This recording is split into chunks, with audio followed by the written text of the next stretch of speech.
Welcome back to Newswatch, everyone. On the radar, it's pretty quiet across the region. We have a mackerel sky, which I'll show you at 6 o'clock from one of the viewers. Here's the next storm system. A lot of moisture across the southern plains. It's stretched all the way back to, believe it or not, the Pacific Ocean. We have this area of low pressure in the southwest, and that's going to spin all this moisture in our way. We have a fast jet stream, which means very little time in between storms.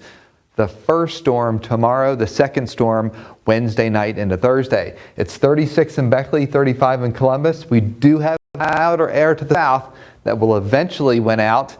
Your forecast tomorrow, snow to sleet, then freezing rain with a high of 33 degrees. So here's how it all breaks down for us. Here's how much snow we are going to see. 2 to 3 inches of snow along the Route 19 and I-77 corridor.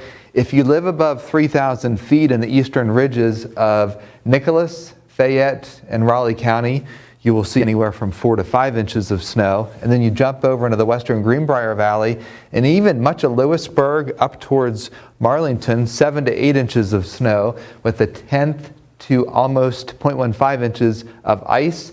And places like Twinwood all the way up into Snowshoe will get 5 to 7 inches of snow. So this storm is also going to produce a lot of moisture with it. The overall liquid equivalent, 1.5 to 2 inches of rain equivalent or water equivalent from Summersville to Welsh, 2 inches across the Greenbrier Valley. The problem there is that when we get the precipitation even changing to rain, we're going to have major flooding issues across much of the entire state. All it's going to take within a 6-hour period is anywhere from 1 inch of liquid in the Greenbrier Valley to 1.5 to 2 inches across the Route 19 corridor. So I just showed this to you a little bit ago, but when the snow starts between 5 and 7 a.m., it's going to come down fast and furious and coat all the roads. So it'll be a travel hazard from 5 to 7 a.m. The dry snow becomes a wet snow. The main roads will turn wet a little bit later. That wet, gloppy snow will accumulate on the power lines and weigh them down a bit. So in the afternoon, we'll have a few scattered outages. We'll also have some flooding from low-lying standing water. And then in the evening, freezing rain and rain, leading to some sidewalks becoming icy, a couple of outages, and more flooding. Once we make that transition then into Wednesday, folks, here's what we're looking at. Freezing drizzle and drizzle in the morning, light rain with some ice continuing in western Greenbrier. And then in the evening, we have heavy rain from a warm front coming through, and mudslides are even possible.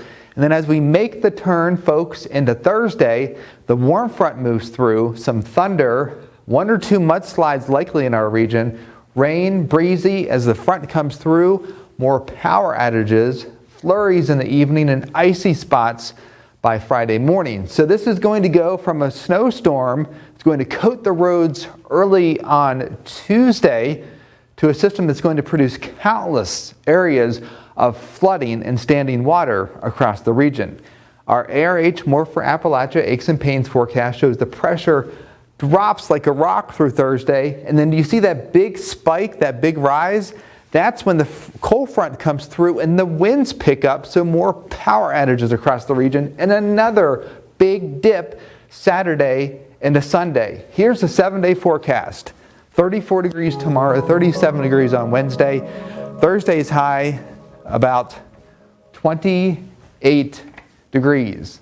Now, once we get into Saturday and Sunday, I have major concerns for catastrophic flooding with this next storm system because we've already accumulated 2 inches of water, and then we add another inch to 1.5 inches on top of that.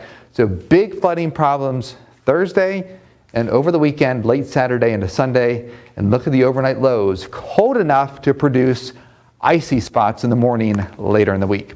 That's your 7-day forecast. More news after the break.